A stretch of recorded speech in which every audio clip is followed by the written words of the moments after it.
요런 글자가 있죠. 아까 전에 했는 글자에서 조금 반복해 봅시다. 요게 빛날 환자라 그랬잖아요. 환하게 나왔다는 뜻입니다. 자, 여기에서 글자를 뭐 아까 부른다, 뭐 이렇게 바꾸다 이런 의미를 계속 쓸 수는 있지만은 여기다 이렇게 쓴 글자가 있어요. 물수가 들어간 글자 있습니다. 이자 이름이 흩어진다는 뜻입니다. 흩어질 환자입니다. 흩어지다 이 뜻입니다. 풀리다 이런 뜻도 있어요. 이게 무슨 물이겠어요? 이게 양수입니다. 양수가 터지면서 나오게 돼 있죠. 그래서 물이 흩어지다 하는 말이 될 수밖에 없어요.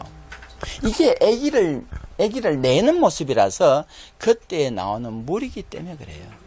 그래서 흩어지다 하는 말이 된다 이런 뜻이에요. 흩어질 환자예요. 이것도.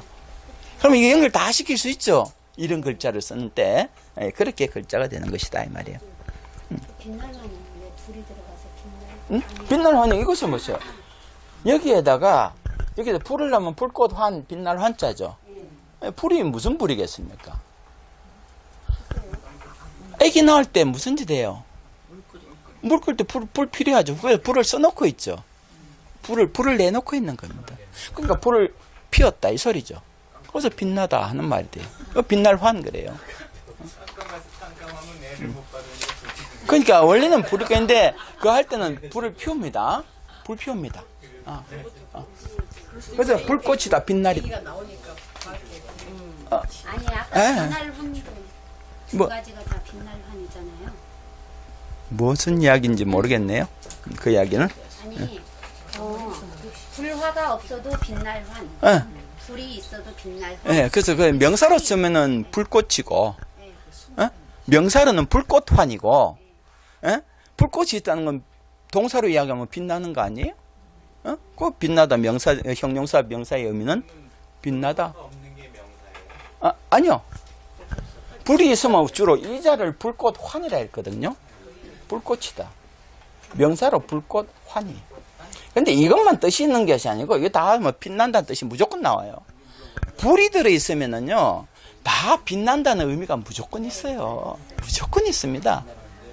해가 있든지 불이 있든지 하면 이거 더 빛나는 의미가 없겠어요? 다 있죠? 그러니까 주로 이제 대표 훈음으로 쓰는 것이 이게 불꽃의 개념으로 써서 불꽃환 그래요. 우리 외삼촌 성함자에 이 환자가 들어가요. 환자 많이 쓰잖아요. 빛난다는 개념이. 돌림자로도 쓰고 그거는 뭐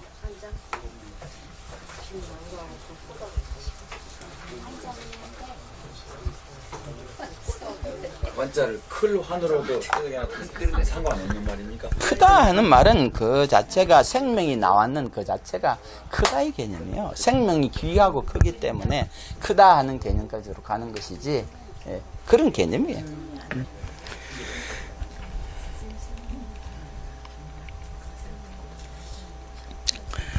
자, 옛날에는 아기를 낳으면은요, 주로 여자성을 붙였습니다. 옛날 고대에는요, 모계사일 때는 여자성을 붙일 수밖에 없고, 이게 부계사회로 넘어가면서 또다시 남자의 성을 붙이게 된 거죠.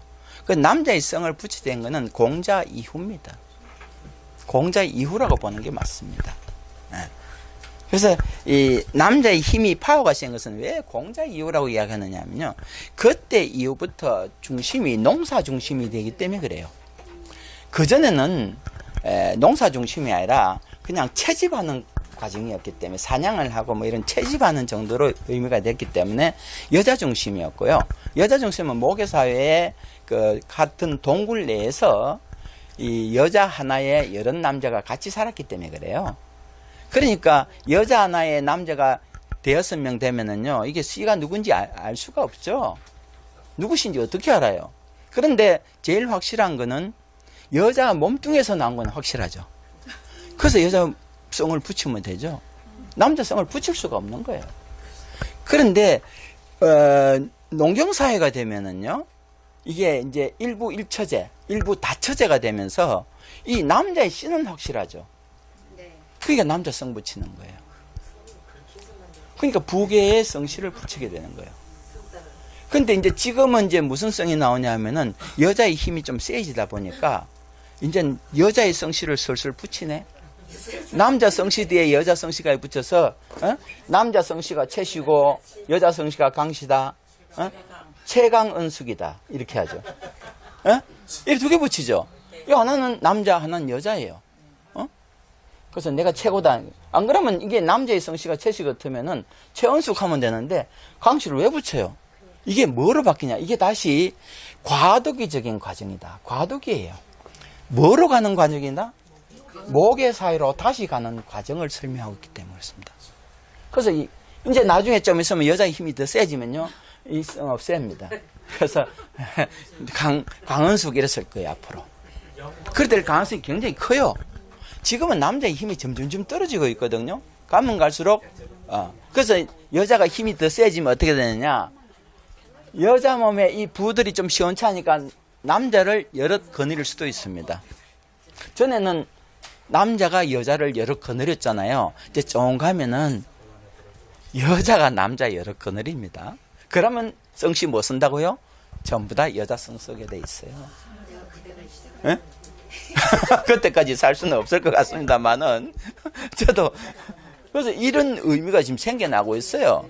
그러니까 문제가 뭐냐면요, 이렇게 쓰다 보니 부모의 성을 다 쓰다 보니까 이게 여자 쪽에서 이렇다.